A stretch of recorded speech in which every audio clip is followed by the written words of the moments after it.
Yo, what is up, squad? It's your girl, SiiCKSHOT. Thank you so much for stopping by and hanging out with me today for episode 10 of my Minecraft journey. Now if you know, you know, but a couple episodes ago I mentioned a world tour on episode 10, and here we are. So, what are we doing today? Yeah, a world tour, if you couldn't tell. We're doing a world tour today. But I wanted to start off by just giving a little bit of a backstory, I guess, about me. Well, about me in Minecraft, not like me. But um I've been playing Minecraft for about 8 years, 8 or 9 years. That's how long I've had the game. I've played it off and on, very, very casually. I still play the game very casually. Um, Ultimately, what it came down to was I would do the beginning game a lot. I would start a new world, play, get bored, delete it, start a new world, and that cycle repeated for years. And when I got bored, I told myself, okay, something has to change. Otherwise, I'm not going to want to play the game because I'm going to get tired of starting a new world. So I told myself I have to pick a world, one that I like, and I have to stick with it. That's ultimately how this world came about. But let me take you to where it all began.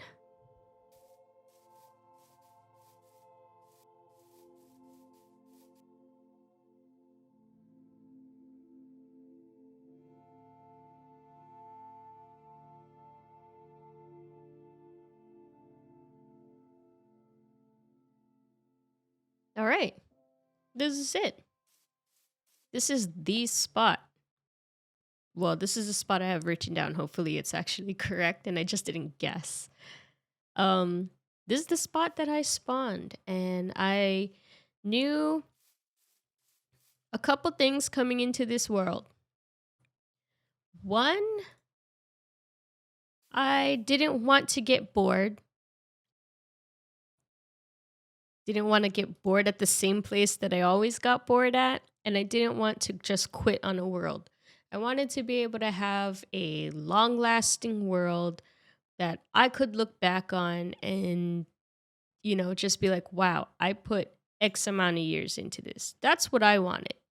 And when I generated this world, I told myself I'm not quitting if it was a good one.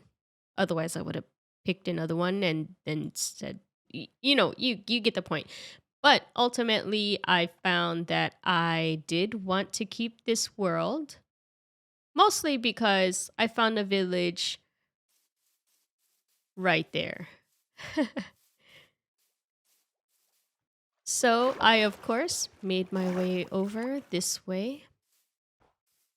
Ultimately, I came across this village here.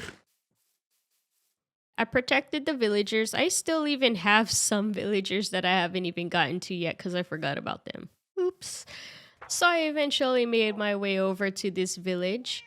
I protected them. As I showed you before, I've forgotten about some of them on accident. But ultimately, I made this my home right behind me. I took over this house and it became my home for a very, very long time. Even when I outgrew it, I refused to move on. But I outgrew it so much. I had all of this was all chests. It was full of chests. This house was surrounded by chests. And I'm so glad I got to clean it up somewhat. I'm not done because I rarely come here anymore. But this was it. I got rid of a lot of the barrels and chests, so that's a plus. But there's still kind of a lot. This was it. This bed was my bed for a very long time. Let's see. Down here is the very first enchanting table of this world, and I think I'm gonna keep it here, and I'll just make another one when I'm ready to have another setup somewhere, which hopefully soon, because I hate running over here. It's so far away.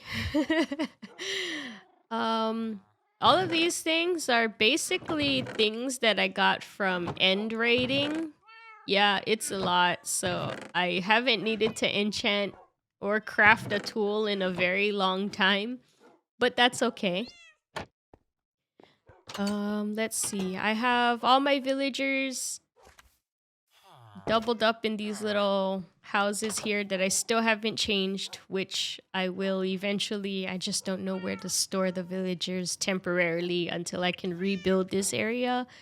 That's been the biggest thing that's been stopping me. And before I go any further, I wanted to try and show you things as I've built it in the world, but I can't remember. I really can't remember. I know that sounds kind of bad, but I really can't. But I'm going to assume that one of the first things I did was use a couple villagers to create a villager breeder, which is this guy right here. Now, this is a Logical Geek Boy design. It's from his Simply Minecraft series, and I will link the video down in the description below. It's never failed me. I have it turned off, and I've had it off for a very long time because I have a lot of villagers that I still haven't done anything with. But I hooked up the rail cart to bring them over to this curing station here. This is a curing station by Chapman. I will try to find the video and again link that in the description below. But it has a activator and detector rail up there. So when the villager comes through this way, it activates the piston, which pushes the villager down here, and the minecart kind of just it would roll off on the ground and I'd have to pick it up. So I made this section here. Don't ask me how. I guess it's from trying to learn redstone. I've managed to figure out how to get this to work. Anyways, the minecart rolls down into the cactus. The hopper catches the minecart, activates this redstone circuit that I can't explain because I'm not that good at redstone to be able to explain how redstone works. But once it goes in the dropper, it activates the redstone, it spits the minecart out, and then the hoppers catch it and bring it to a dropper that's underneath the villager so that when I'm ready to move him, I can press the button, it spits up the minecart and sends the villager on his merry way. That's that. I will, that's, see, back then I was really good at I'm still good at following tutorials if I need to, but I try my best not to, and I try to make things work on my own, and that's how I came up with this thing, although I kind of think maybe it could be smaller, like as far as the redstone could be more compact, but I'm not that good at redstone. I'm still learning, so as you can see, because I don't have a test world, or back when I started this world, I didn't have a creative world for me to implement and try to learn these things, so I did them randomly in my world. As you can see, I have these random redstone things because I was like, I'm gonna learn how to make this, I'm gonna figure it out, and I did, but it's also an eyesore, so sorry about that. I probably should have just picked it up. But that's a big part of my world. I was so happy when I was able to make this circuit on my own. Anyways, eventually, once my breeder was getting enough villagers, I made myself a farmer.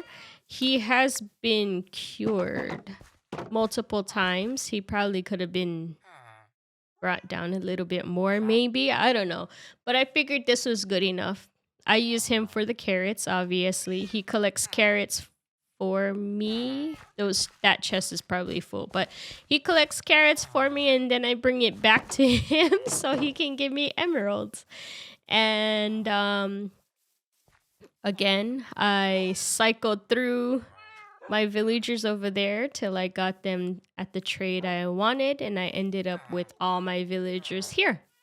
I have mending, silk touch in there, protection and unbreaking in there. I think that's my smite and infinity guy. I have a couple fishermen so that they can also, get me more emeralds. I had a flexure. I don't know how I lost him, but I did on accident. Power 5 and fortune. Oh, and sweeping edge. But yeah, these guys have only been cured once, I think, so I need to cure them to get them cheaper.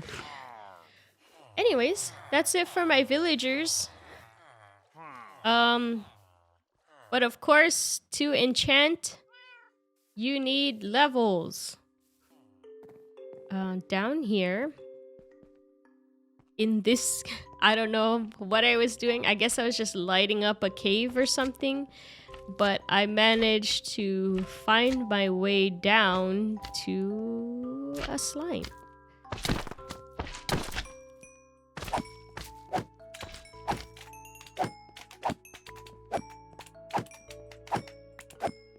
Sorry. I managed to find my way down here to a zombie spawner, so I used this in the beginning for a lot of XP. I recently changed this. It was just one block and then you have to stand here, but entity cramming, and sometimes I would just want to put myself in the corner and just go run off and do something real quick. Or not real quick. Either way, when I would come back, sometimes the zombies were already dying from entity cramming. And I wanted that to stop happening. So I extended their platform so a lot more zombies can fit in here in case I needed to leave, and I leave myself kind of AFK here. This is probably the only times as well that I've ever AFK'd in this world, is to allow zombies to accumulate. And I step away for around 15 minutes, come back, kill them, and then repeat the process a few times until I get whatever amount of levels that I needed. And it's what? How'd I get a glow ink sack? Well, that's a surprise. It has served me well. And then, over time, I've learned that there are things that I commonly need, like I need to smelt down these pieces of armor for nuggets, I need to disenchant, and then I need to get rid of all the leather. But yeah, it's a really good way to get XP. And then I also have... oh yeah, I forgot. They give you the... okay. I got thrown off a little bit. Anyways, and then I have my protector right there. He just chills out. Oh, and then the rotten flesh that I get from that zombie spawner, I usually bring up here to my one and only cleric, which I need more of. He's also never been cured because I kind of just trapped him in here from day one when I found this village. But, yep. I used to use his brewing stand to brew my potions, but then going to the end, I was able to get my own. So I do a lot of my can't English. I do a lot of my potion brewing here. Yeah. That's it for this area. One more thing before I forget. I actually set up my nether portal up there. It'll probably move. It wasn't ever really meant to be a permanent spot. I just knew I wanted it. I made it back when I was still living in that house, and I knew I wanted it far away so I didn't hear it all the time making that loud, obnoxious portal noises. So I figured, you know, since this is the cleric, we got the potions, I may as well throw it right on top. And that's what I did. And we'll go to the nether later. Not that I have very much to show you. Another thing I built kind of early on once I went to the nether and things was this thing right here. This was my mob farm, or is my mob farm. I still use it. It serves me well. It has served me well for a very long time. And initially did not look like this. I kind of made it look nicer after a creeper exploded the bottom portion and I needed to rebuild it. Initially, it was a little shack right here. I didn't really like it, but I built it temporarily so that nothing would, creep up on me from behind if I was up trying to kill mobs. But I like this a lot better. All of these chests are full of things. I've always said that I wanted to dig down a little bit and have an item sorter for this so that I don't have to manually go through and organize everything, but I still haven't done that. So I have to manually go through and organize everything, which I hate doing. That's why these chests are always full. Sorry, not sorry. Maybe one day I'll actually do it. Maybe. I don't know. So for a really long time, I just stayed in this village area without expanding. And I very quickly outgrew it. But I tried so hard to not expand because I didn't know what I wanted to do with the area. I didn't know what I wanted to do, and I didn't know how to do anything. I wasn't very confident in my building, but eventually I flattened out this whole entire area because I believe it came downwards like this. I kept this part pretty much the same, and then it went back uphill. It was very hilly here. This was a very hilly forest, and believe it or not, this was all birch trees. It was a birch forest. All of this. I chopped a lot of birch trees down and I did a lot of flattening to get this area looking like this, I guess. This was the first thing I built here. Oh my god, I feel so bad. I can't remember who I got this from, like whose tutorial I followed. But I will look for it. I will look for it and I'll put it in the description below. I feel so bad that I can't remember the person's name, but it was a very beautiful build as you can see. Very beautiful. I changed up some things as far as like what the build palette was, and I made little changes here and there that I felt would be more fitting to my needs, I guess, or what I wanted out of this build.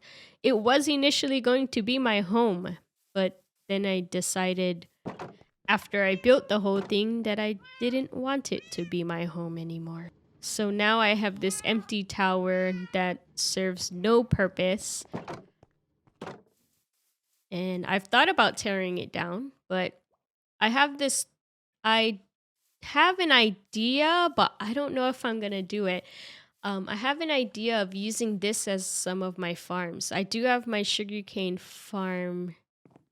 I showed you, I think, in last episode or the episode before that, but it's down here because this was going to be my storage area. And then I had a whole change of heart and what I wanted to do at this place. But yeah. That's my tiny little sugarcane farm. It does well when it's loaded in, I guess. But I would probably break this down and move it up because if I follow through with what I'm thinking about, every layer is going to be a farm. So I'll have pumpkin, cactus, melons, uh, sugarcane, and bamboo, probably. And then all the items will get dropped down to maybe the second floor. I might combine the second and first floor to have more space, and then that will be used for storage. Possibly. I don't know. I'm still thinking about if I really want to do that or not. But here is a 3x3 map wall. It's just the the first level map. I didn't size it or anything like that of the area, and as you can see, it looks pretty nice when you look at it on the map. I don't know. It's just kind of embarrassing because I feel like I didn't really accomplish very much, but it's okay.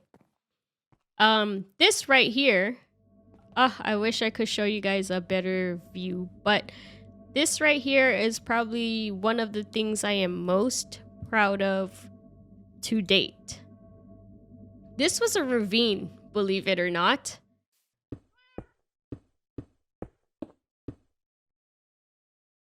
Yeah, I'm pretty proud of it. This was a ravine, and just by chance, when I looked down into the ravine one day, I saw slime spawning down there. So I was able to narrow down exactly which chunk, because as you can see, I think it's like technically 3 chunks. 1, 2. Yeah, the ravine was technically 3 chunks, and I had to figure out which chunk the slime was actually spawning in. And once I did that, I was able to build myself some platforms and make myself a little slime farm, which I think only has 2 platforms, and I already have way more slime than I know what to do with. But I'll show you the back. Give me 1 second. This is gonna take a while, guys. Okay. So this is a red... Oh! Well, you guys got to see it in action for a quick second. Anyways, there's some platforms right there for the slime. There is an iron golem in that little spot over there, which attract the slime. The slime jump off, fall on the magma blocks, die, unfortunately. And the minecart collects all the slime balls. Right now, I have... I gotta fix that. That shouldn't be happening. Well, right now I have it set up to where when the slime balls get spit out, it follows the water current that way. And I have... Is it broken on this side too? Oh no. Okay, well, I have to fix that. Something must have happened when I updated or something.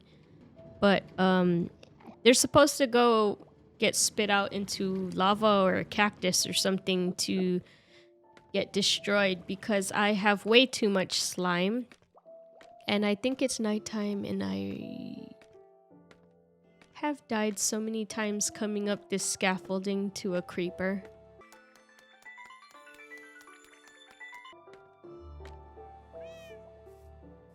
I have a bed in here. I have a bed in here. Okay. So, since I had too much slime that I knew what to do with, and it would constantly collect slime balls, I created an on and off switch. So right now it's off, which is why it's supposed to be getting destroyed in lava. Or is it cactus? I don't know which one. One or the other. I forget what I set up down there. But I'll have to fix that because I don't know what's wrong with it. Okay, and then pretty early on in the world, I built an iron farm. I had my very first iron farm up where the sheep are, but then I quickly changed it to something quote unquote more efficient. which I quickly realized I don't even really need, so I could have kept the small one that I had, because now I have more iron that I know what to do with as well. But it basically could create up to 4 iron golems every time the pillagers, yep, get lifted up. And then I have a etho hopper clock that goes off roughly every 30-ish seconds. But yeah, initially I was gonna build a big building around this, similar in style, like a Asian Japanese style kind of building, but I never got around to doing it, so it's open and very hideous. Oh my god, this is embarrassing. um I also created at some point a couple more farmers. One does potatoes and one does wheat, and I was supposed to move my carrot guy over here. I had a bridge here initially that took you from here on top of the 2 farmers, which had a platform, and I had my trading farmers up there.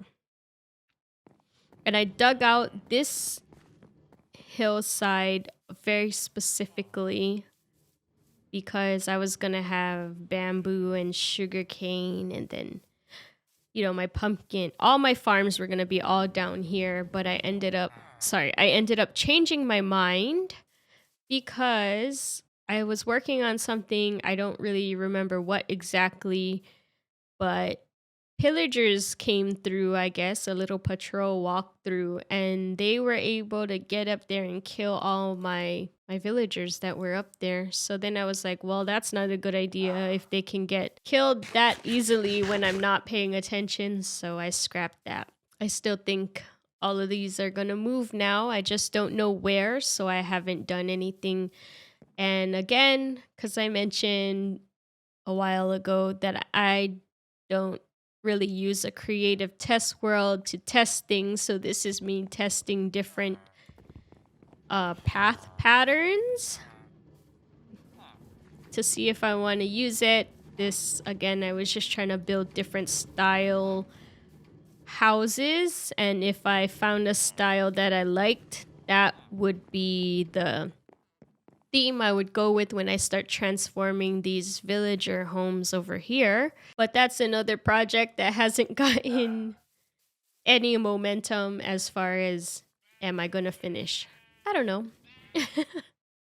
All right, squad. Honestly, I didn't think there was gonna be very much for me to have to show you, and it's a possibility that because I talk too much, this is turning into be a very long world tour, and I think what I'm gonna do is just split it up into 2 parts. So everything that I showed you thus far is going to be part 1. I am going to end it here for today, and I will try to continue on with the world tour and get the second part out to you within the next day or so, I hope. But I really do hope that you enjoyed part 1 of my world tour. I do apologize. I think it just ended up really long because I talked too much, because I'm very talkative. But hopefully it was entertaining for you guys nonetheless, and you guys enjoyed hanging out with me, as I always enjoy your company and enjoy hanging out with all of you. Other than that, for now, and that is all I got for you guys today. It's been your girl, SiiCKSHOT. I hope you have an excellent rest of your day. Part 2 will come out in a day or 2, I promise. Oh god, maybe I shouldn't have done that. I hope. I will try my best for it to come out within the next day or 2. And I'll catch you guys in the next one. Deuces!